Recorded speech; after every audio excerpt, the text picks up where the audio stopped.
बिस्मिल्लाहिर्रहमानिर्रहीम।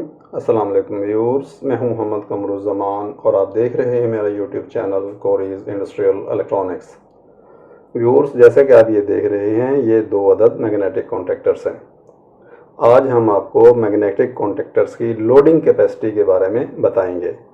बहुत से लोगों को इनकी लोडिंग कैपेसिटी के बारे में कन्फ्यूजन होती है कि ये जो मैग्नेटिक कॉन्टैक्टर्स हैं वो कितने एम्पेयर के ऊपर इनको यूज़ करना चाहिए, इनकी लोडिंग जो कैपेसिटी है वो कितने एम्पेयर की है या कितने किलोवाट की है। तो आज हम आपको इसके बारे में क्लियर करेंगे और आपको एग्जैक्ट पता चल जाएगा कि कौन सा मैग्नेटिक कॉन्टैक्टर कितने एम्पेयर के लिए इस्तेमाल हो सकता है या डिज़ाइन किया गया है और कितने किलोवाट के लिए इस्तेमाल हो सकता है।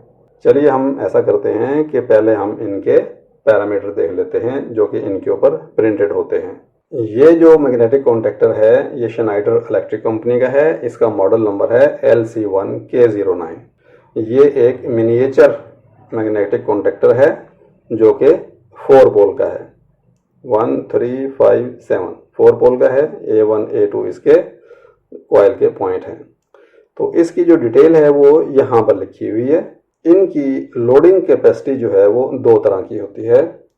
एक ये देखिए ITH लिखा हुआ है। ITH से बनता है थर्मल करंट। और दूसरी जो लोडिंग कैपेसिटी होती है वो AC3। तो ये दो तरीके की अमूमन आम तौर पे लोडिंग कैपेसिटी होती है, यानी कि AC3 और ITH। ITH को AC1 भी कहते हैं। इन्हीं दो जो लोडिंग कैपेसिटी है इनके बारे में कन्फ्यूजन होती है। लोग ये समझते हैं कि ITH जो है वो 20 एम्पेयर अगर इसका है तो इसको हम 20 एम्पेयर तक यूज़ कर सकते हैं। बिल्कुल आप यूज़ कर सकते हैं, लेकिन हमेशा इसको हर चीज़ के ऊपर 20 एम्पेयर पे यूज़ नहीं कर सकते। ये सिर्फ ऐसा लोड जो कि AC1 टाइप का है या ITH टाइप का है उसके ऊपर आप 20 एम्पेयर तक इसको यूज़ कर सकते हैं। लेकिन अगर आपका लोड AC3 टाइप का है तो फिर आप 20 एम्पेयर तक इसको यूज़ नहीं कर सकते, बल्कि वो एम्पेयर कुछ और होंगे। तो हम वो एम्पेयर आपको कैलकुलेट करके बताएंगे। ये मैग्नेटिक कॉन्टैक्टर हम देख लेते हैं। ये मैग्नेटिक कॉन्टैक्टर जो है ये बेनेडिक्ट एंड जैगुआर कंपनी का बना हुआ है और इसका मॉडल नंबर है K3-40B00। इसके कुछ पैरामीटर देख लेते हैं। ये देखिए, ये इसके साइड में लिखा हुआ है। यहाँ पर आप देखेंगे, देखिए AC3 जो है वो 40 एम्पेयर लिखा हुआ है, यानी कि अगर 400 वोल्ट के ऊपर लोड आपका या लोड टाइप आपका AC3 होगा तो इस कॉन्टैक्टर को आप मैक्सिमम 40 एम्पेयर तक इस्तेमाल कर सकते हैं। जबकि AC1 अगर लोड होगा, जिसको हम ITH भी कहते हैं, ये देखिए AC1 = ITH। तो ITH मैंने बताया ये थर्मल करंट है। अगर आपका AC1 या ITH टाइप का लोड है तो फिर आप इसको 80 एम्पेयर तक यूज़ कर सकते हैं। तो देखिए कितना फ़र्क है, 40 एम्पेयर 80 एम्पेयर। तो लोग क्या करते हैं कि इसकी ये वाली कैपेसिटी देखते हैं ITH और कहते हैं जी ये मैग्नेटिक कॉन्टैक्टर जो है वो 80 एम्पेयर तक इस्तेमाल हो सकता है, लेकिन ऐसी बात नहीं है। बात क्या है, वो बात समझने के लिए हमें पहले AC1 और AC3 लोड्स देखने पड़ेंगे कि ये लोड्स हैं क्या। जब ये लोड हमें समझ में आ जाएंगे कि AC1 टाइप के लोड क्या होते हैं और AC3 टाइप के लोड क्या होते हैं, तो फिर हमें आसानी से ये चीज़ें समझ में आ जाएंगी। तो चलिए हम ऐसे करते हैं कि AC1 और AC3 लोड्स के बारे में थोड़ी सी मालूमात हासिल कर लेते हैं। तो व्यूअर्स देखिए, टाइप्स ऑफ लोड्स जो हैं मैग्नेटिक कॉन्टैक्टर के वो AC1 टाइप के यानी कि ITH टाइप के होते हैं और AC3 टाइप के होते हैं। इसके अलावा भी होते हैं, लेकिन आम तौर पर आपको मैग्नेटिक कॉन्टैक्टर्स के ऊपर AC1 और AC3 के लोड नज़र आएंगे, क्योंकि ये वो दो लोड हैं जो कि आम तौर पर इस्तेमाल होते हैं, ज़्यादातर इस्तेमाल होते हैं। तो जैसे कि आप देख रहे हैं, AC1 टाइप का जो लोड है जिसको हम थर्मल करंट या ITH कहते हैं, वो क्या है, वो हमारे रेजिस्टिव लोड होते हैं। और रेजिस्टिव लोड कौन से होते हैं, जैसे कि हीटर्स। पूरा पढ़ लेते हैं इसको। AC1 यानी कि ITH type of load is resistive load, यानी कि वो नॉन इंडक्टिव होते हैं, यानी कि इंडक्टिव नहीं होते या हल्के फुल्के इंडक्टिव होते हैं। और इनका जो पावर फैक्टर है AC1 लोड्स का वो 0.95 से लेके 1 तक होता है, यानी कि आप इसको 1 भी कह सकते हैं, लेकिन 0.95 से ऊपर ऊपर होता है। सिंपली समझ लीजिए कि जो AC1 टाइप के लोड होते हैं वो रेजिस्टिव लोड होते हैं, यानी कि उनके अंदर कॉइल्स वगैरह नहीं होती, उसके अंदर सिंपल रेजिस्टेंस होती है। और जो रेजिस्टिव लोड होते हैं उनके अंदर वोल्टेज और करंट के अंदर लैगिंग और लीडिंग नहीं होती, जिसकी वजह से आपकी 100% एनर्जी जो है वो कंज्यूम हो जाती है। तो इसलिए जो रेजिस्टिव लोड होते हैं उनके अंदर जो करंट फ्लो होता है उसको हम थर्मल करंट भी कहते हैं। तो नंबर 1 टाइप का जो लोड हो गया वो हो गया रेजिस्टिव लोड, यानी कि AC1 या ITH, और इसकी मिसाल क्या है, हीटर्स। दूसरे टाइप के जो लोड हैं वो AC3। अब AC3 के लोड क्या है वो भी आपको बता देते हैं। AC3 टाइप के लोड्स जो हैं वो इंडक्टिव लोड होते हैं, यानी कि प्योर इंडक्टिव लोड या हैवीली इंडक्टिव लोड। इनका जो पावर फैक्टर है वो ड्रॉप होके 0.6 तक भी आ जाता है और बाद औकात उससे नीचे भी चला जाता है, जिसकी वजह से हमारे वोल्टेज और करंट के अंदर जो डिफरेंस है यानी कि लीडिंग और लैगिंग का वो बढ़ जाता है। पूरी एनर्जी इसके अंदर जो है वो कंज्यूम नहीं हो पाती, रिफ्लेक्ट हो जाती है। और इन इंडक्टिव लोड्स की जो मिसाल है या AC3 जो लोड्स हैं वो कौन से होते हैं, वो होते हैं इंडक्शन मोटर्स या स्क्विरल केज मोटर्स। हम कुछ भी कह सकते हैं, आमतौर पर हम इंडक्शन मोटर्स बोलते हैं, लेकिन प्रॉपर जो नाम है वो स्क्विरल केज मोटर्स होती हैं। ये जो मोटर्स हैं ये हमारी प्योरली इंडक्टिव लोड्स हैं। और इसकी ख़ास बात ये है कि जिस वक्त ये स्टार्ट होती हैं तो इनका जो टार्क करंट है, स्टार्टिंग करंट है या टॉर्क करंट है, वो कम से कम जो है वो 5 से 7 गुना ज़्यादा होता है, जो कि उसका रेटेड फुल लोड करंट होता है।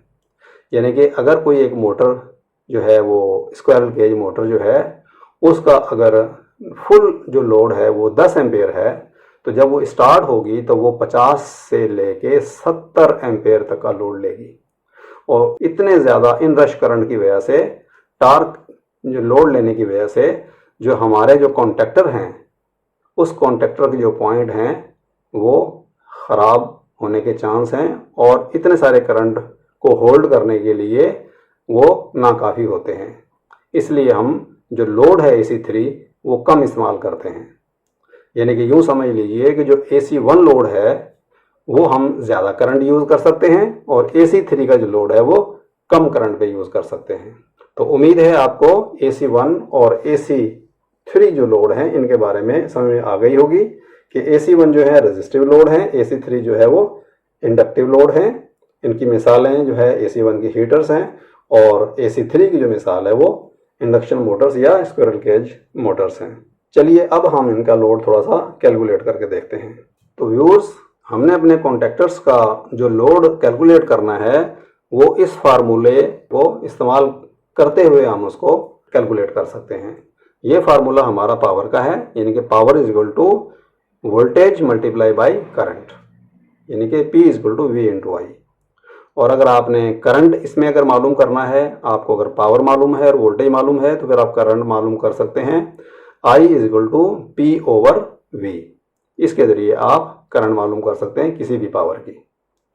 तो चलिए सबसे पहले हम क्या करते हैं कि हम जो है जो बेंडेक्ट एंड जैगर का जो कॉन्टेक्टर है उसका करंट मालूम करते हैं, पावर मालूम करते हैं और दोनों पावर में फ़र्क मालूम करते हैं, यानी कि AC1 में और AC3 में। जैसा कि मैंने आपको पहले बताया कि AC3 का करंट इन्होंने 40 एम्पेयर बताया है 400 वोल्ट के ऊपर, और AC1 या ITH जो है वो 80 एम्पेयर बताया है, यानी कि ITH इसका 80 एम्पेयर है, AC3 के ऊपर ये 40 एम्पेयर है। तो हम क्या करते हैं कि 400 वोल्ट पे कैलकुलेट करके देखते हैं कि दोनों का क्या फ़र्क आता है और दोनों की पावर कितनी है। दूसरी यहाँ पर ये देखिए 400 वोल्ट के ऊपर 18.5 यानी कि 18.5 किलोवाट लोड बनता है। तो इन फिगर्स को याद रखते हुए हम अभी कैलकुलेशन करते हैं और देखते हैं कि इनमें क्या फ़र्क आता है। तो व्यूअर्स, सबसे पहले हम देख लेते हैं कि हमारे जो पैरामीटर थे वो AC3 लोड के 400 वोल्ट के ऊपर 18.5 किलोवाट इन्होंने लिखा हुआ था। आपको फिर दिखा देते हैं। ये देखिए 400 वोल्ट के ऊपर, जो कि AC2 और AC3 का लोड ये बताया हुआ है, AC3 ये लिखा हुआ है। तो 400 वोल्ट के ऊपर 18.5 किलोवाट लोड बताया है। तो यहाँ देखिए 18 किलोवाट, AC3 और 400 वोल्ट। तो करंट हम मालूम कर सकते हैं I P/V।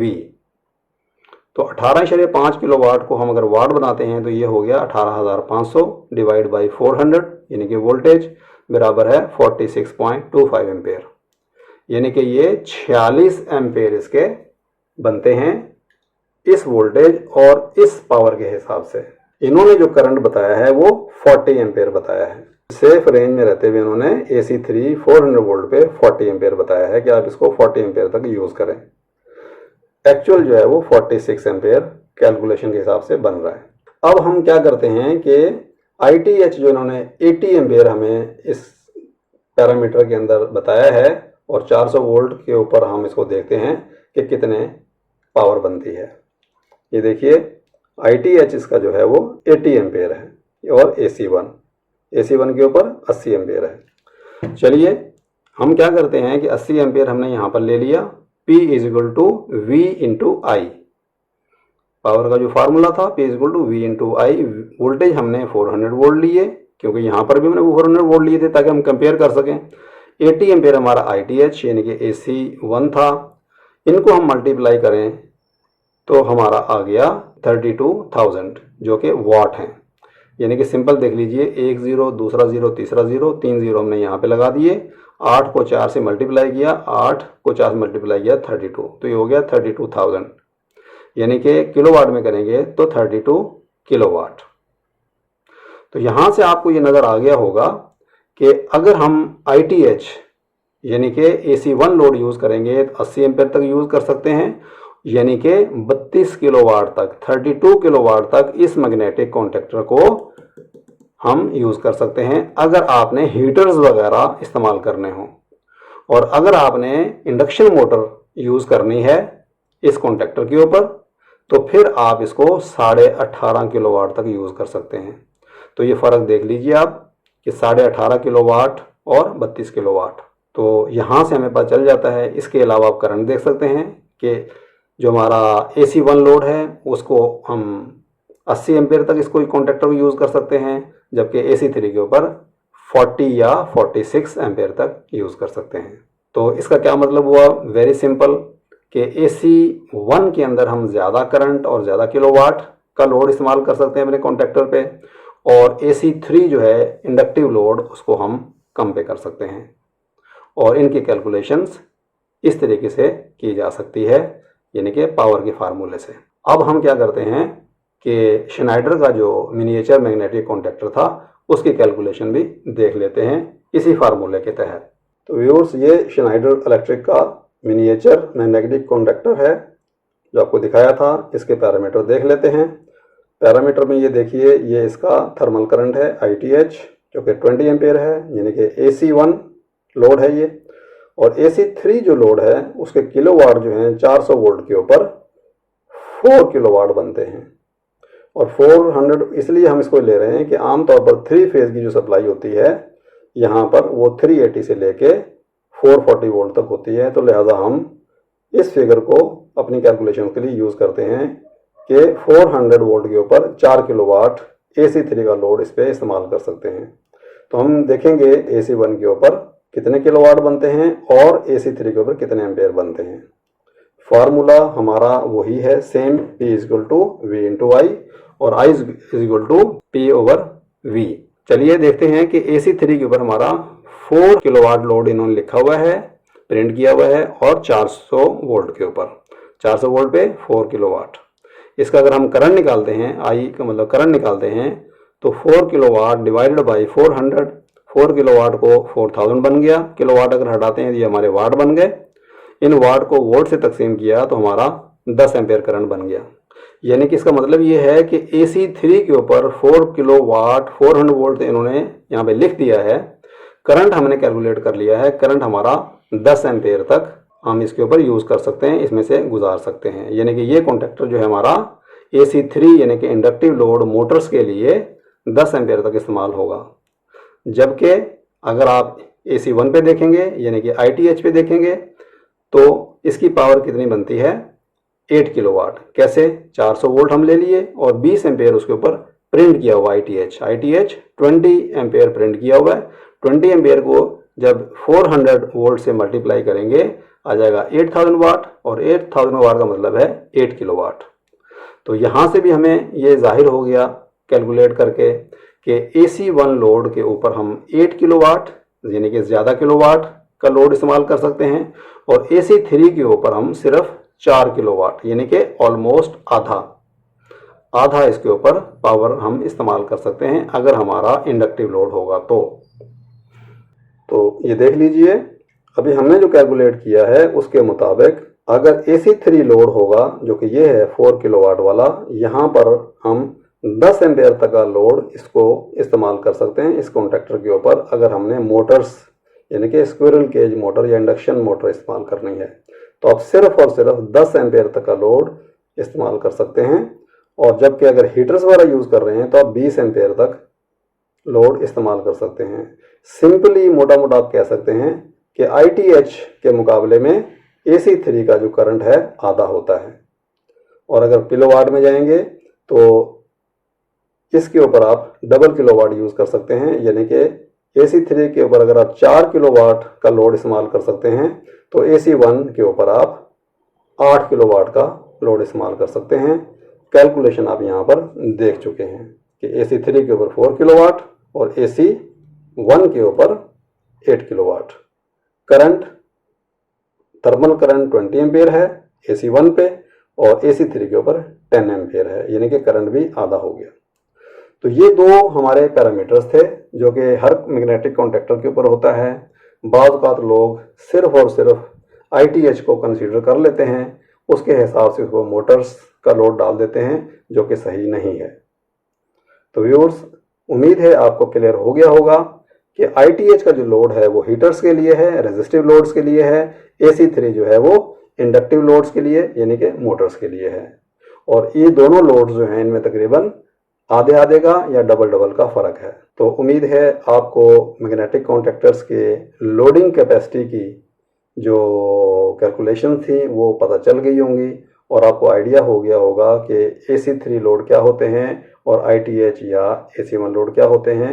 और उम्मीद है कि आप जब इनको इस्तेमाल करेंगे कॉन्टेक्टर्स को तो अच्छे तरीके से इस्तेमाल करेंगे और आपका सिस्टम अच्छा चलेगा। तो मिलते हैं इंशाल्लाह ताला नेक्स्ट वीडियो में। जब तक के लिए अल्लाह हाफिज़।